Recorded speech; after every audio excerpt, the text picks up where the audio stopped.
Hello and welcome back to some Total War tips. I'm the HeirofCarthage. Today's video is going to be a little bit longer. I've done some 1-minute shorts type formats for YouTube. I feel gross even saying it, but here we are. In any case, I'm going to do a slightly longer format for you today because this topic cannot be contained in a simple 1-minute video. I've been asked by a great number of people to discuss how do you choose an army in a Total War game. Now, I am in Total War Warhammer 3. These pointers that I'm going to give you and considerations are viable in every Total War game, so don't worry if this isn't the exact one you're playing.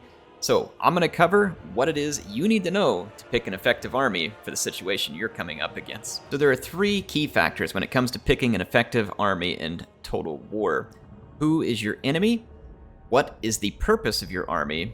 And third, how much money do you have to select the army? These are all going to be critically important to whether or not you choose an effective army. Let's start on point 1. Who is your enemy? Why is this important? So if you're someone newer to the game, or you don't quite understand this, let me explain. Who your enemy is going to determine the type of units that you pick in order to best counter them. So you certainly need to have a base understanding of all of the factions in the game in order to do this successfully. Now, you may be new enough to the game that this seems impossible, and you may not even be very good at it, and that's okay. There's only one way to learn, and sometimes we learn best by mistakes. So just do your best if you're new to come up with the best guess that you can about what your enemy is and what they will bring, and then over time, you will learn and be able to refine that. But it is absolutely imperative that you know who your enemy is, meaning, what is that faction good at? What types of units do they like to bring? What are going to be their strengths? Are they fast? Are they slow? Are they heavily armored?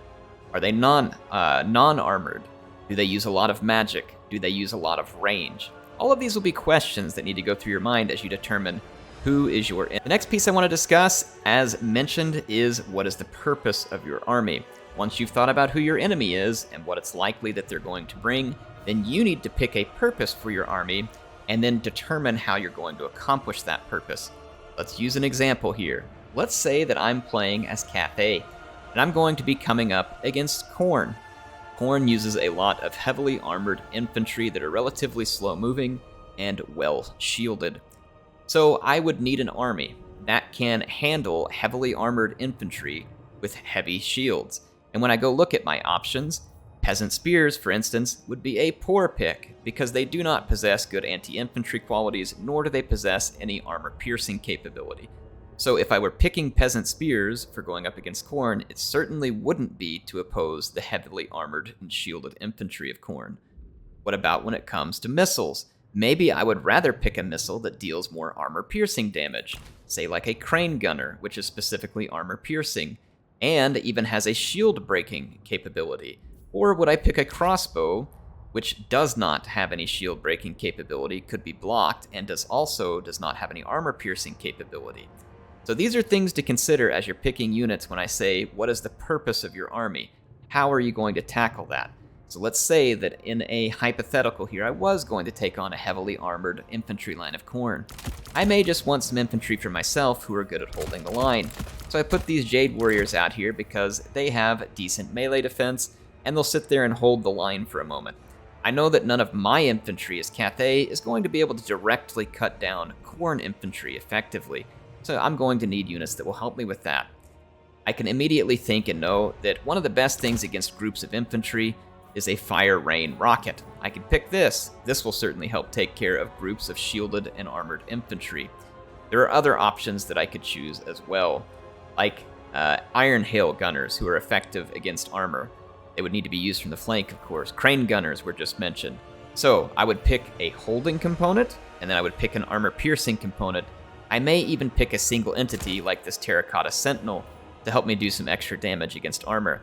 Whatever the case be, you have to pick a purpose for your army and then select the units accordingly that will help you accomplish that purpose. So if I'm fighting against Khorne and I'm expecting heavy armor, I'm going to bring an army that is capable of dealing with heavy armor, whether it is in the form of a Terracotta Sentinel, whether it is in the form of armor-piercing missiles such as Iron Herald Gunners, or whether it's in the form of artillery such as the Fire Rain Rockets.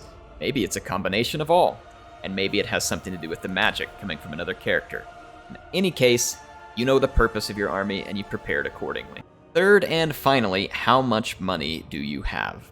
Now, this is going to be a very different story whenever you're playing multiplayer versus campaign. And this is an important question because there may be an ideal scenario, and there may be the best you can do in the circumstances scenario.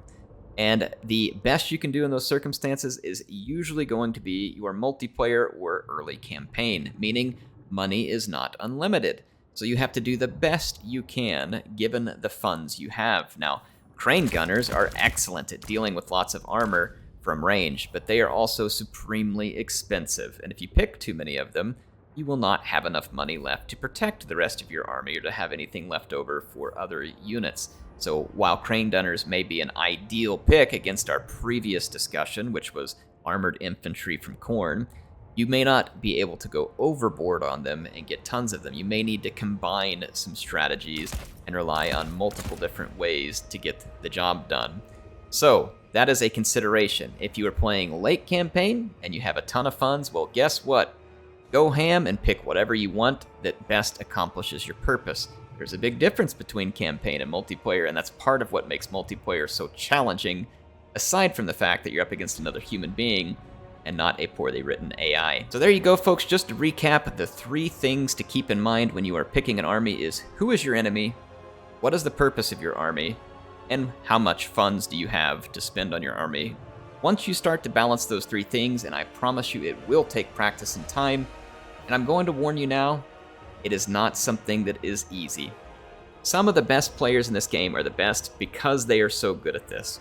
It comes more naturally to some people, and for others, myself included, it takes quite a lot of practice and time in the game before they get good at it.